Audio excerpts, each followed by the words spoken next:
Welcome to TradersArmy.com, defending your right to build wealth and preserve capital for generations to come.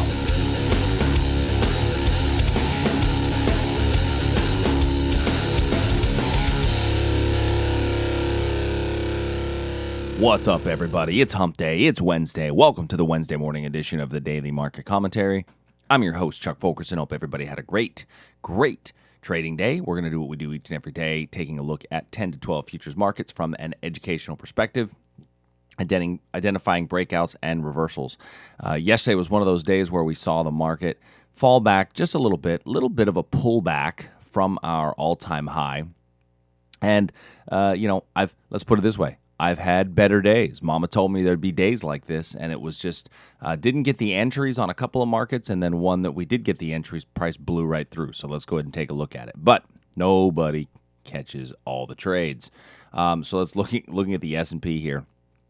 So we are basing in front of this level. This is the level that I talked about yesterday as a potential for a reversal. Looking at the 15-minute chart was because of this really nice structure. After a move up, I don't love the basing that we're getting, so I need to remove this level. Just with the fact that we're getting the basing in front, I don't want to get caught with my caught flat-footed, if you will, with price above there. But I think that the only way you can short when you're at or near an all-time high is a breakdown, and I actually think that as long as we get basing inside of this area, then we're setting up for that breakdown. So I think that this could work out for a decent little breakdown move, and that would be a good pullback on a 4 hour even to come back into this region. So keep an eye on that area for today. See if we get a little bit of a breakdown from that zone. In the NASDAQ, very similar on the price action, although the breakdown is not as clean in the NASDAQ. I like it in the S&P much better for price to come into this area in this region down here. I don't really have a good reversal trade. Reversals aren't as effective when we're this close to an all-time high because, on an impulsive move, price should just blow right through opposing zones. Next, let's go ahead and take a quick look at crude oil. So in crude oil, we've got that level of supply up above us. This one, we just gave it a quick touch. Didn't quite get in. We had moved this to a confirmation entry. And even if we had not moved it to a confirmation entry, it didn't quite touch the level to get us filled anyway. And so it's still there, still very much in play. There's nothing really for me to add or to change on these zones. The only thing now is that you may actually get another reversal inside of here on the 15-minute chart. We should be able to see that a little bit more clean. Right in here, we may get a little reversal, but two fairly large candles in the last little bit as we're getting a little bit more volatility. I'm not going to add anything to my levels today. I think I'm going to leave it be just as it is. Our biggest mover yesterday was gold, as gold really came hammering down. We get a huge move down in gold, and if you look here, it blew right through our confirmation long, which no big deal on blowing through a confirmation long, doesn't get you in, but it came to what would be a really good level. I mean, this is formed at a good time of day, strong move away, pretty good arrival, and it just blew right through it. I mean, this is a good old-fashioned stop out. But the good news is on a stop out like this, it's 1,500 by 14.99. Even if you stead your stop down here at 14.98 half, it's a 1.5 loss. This is when I'm going to take a loss, I'll take a 1.5 loss any day. But now what this does is this really gave me a very clean wick over wick supply area here that I can lean on in the future. And so, even though I had the loss, if we go back to where that level was, we did have that little wick over wick hesitation.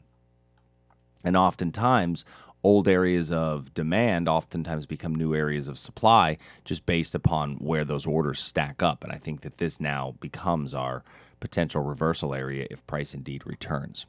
Looking at our bonds and currency markets here on the ZN, taking a look here on the ZN, We continued to sell off yesterday inside of the bond markets. I think that our next potential reversal comes into play right about here. Stop would have to go above the pivot, but I think that would be our next potential reversal in here. We could get a kind of a breakout to the upside, which would correspond with the downside in the equity markets. In the Aussie, we had set up for a potential of in this little Aussie level here, thinking we might get a little move out of it. Unfortunately, we had a little bit of basing in front of the level, more basing here. It was a sideways market, already lower probability. In fact, the fact that we are in a 4 hour area of chop combined with the basing in front of the zone would cause this to turn to a confirmation entry based upon our rules. We use a trade optimization plan that tells us that it should be a high enough score as far as probability goes, and this one lowers because of the basing in front of the level and the undefined the undefined trend direction. So now looking at it, you still have that undefined trend direction on the 4-hour chart, and it makes it a little bit more difficult to find a good entry. You've got this area here for a potential supply zone, but I'm going to leave it be because of the undefined trend direction on the 4-hour chart. In the euro, we had this move down right through here. Now, a lot of people would call this a false breakout. I would say that they're wrong. This is not a false breakout. This is not a breakout at all. And the reason it's not a breakout at all is because we didn't get basing in front of the level. I leave these little ovals here to kind of remind everybody of where the basing has to occur in order for it to truly be a breakout. And we didn't have any basing in front of this level to make it a true breakout candidate. And so that would not be considered a false breakout. However, now we could be setting up for a decent reversal in one of these wick over wick areas. I'm going to leave the one that we have marked in place. I think that one's a very good level as far as the structure goes. I also like this one in here as well.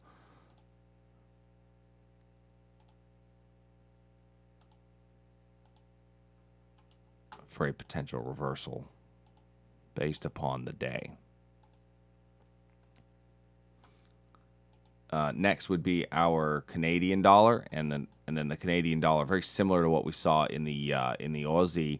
We came back down into this, just popped around, popped down through it, and now I think it's still valid going forward, but I think it may be valid going forward kind of as a reversal trade. So I'm going to leave it in place. I'm just going to move it to this area over here. So yesterday was one of the days where, I got caught up on a couple of small losses.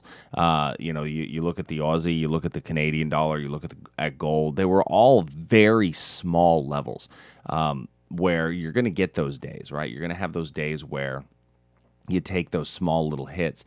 But the thing I do like most about it is that it did set up for, most of those set me up for future trades. Yesterday, although I don't normally cover the nat gas, or I don't normally cover nat gas in our positions, yesterday in nat gas we had a return back to our level. We're not getting the move out of it that I was hoping to get, and so it's still profitable if you're in it. You might want to take some off the table, maybe even move your stop to break even because we're not going anywhere. But this one we did get a nice little move away from it. It's actually putting in a bit of this price action here, so be aware for a breakout. Typically this breaks out to the upside, but based on our momentum, this would actually have a better chance of breaking out to the downside, so you might actually get a trade out of it from that breakout perspective. So if you took the long in that demand area, I would pull some money off the table. Looking at the Great British Pound, still sideways, no reason to trade it. I don't see any reason to jump in and try to figure out where it's going. Just wait for it to give you a direction. And, if we get basing in front of one of these two areas, it sets up for a decent breakout. We just don't have it yet.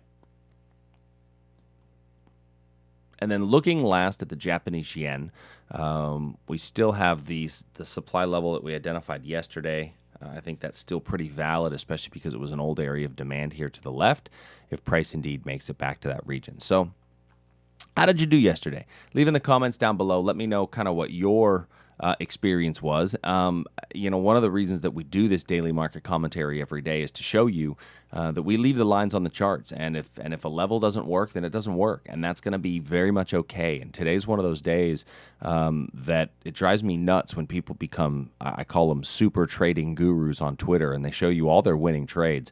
Today's one of those days where I'm showing you that we had 3 trades that didn't work out, and they were all small losses, and one of them that did work out, and then some that didn't make entry. But then there's other days where we have 5 trades that make entry for profit. And so this is the name of the game. This is the way it works, is you want to take small losses when you're wrong and allow those bigger wins to run. So if you guys have any questions, please feel free to send me an email, support@tradersarmy.com.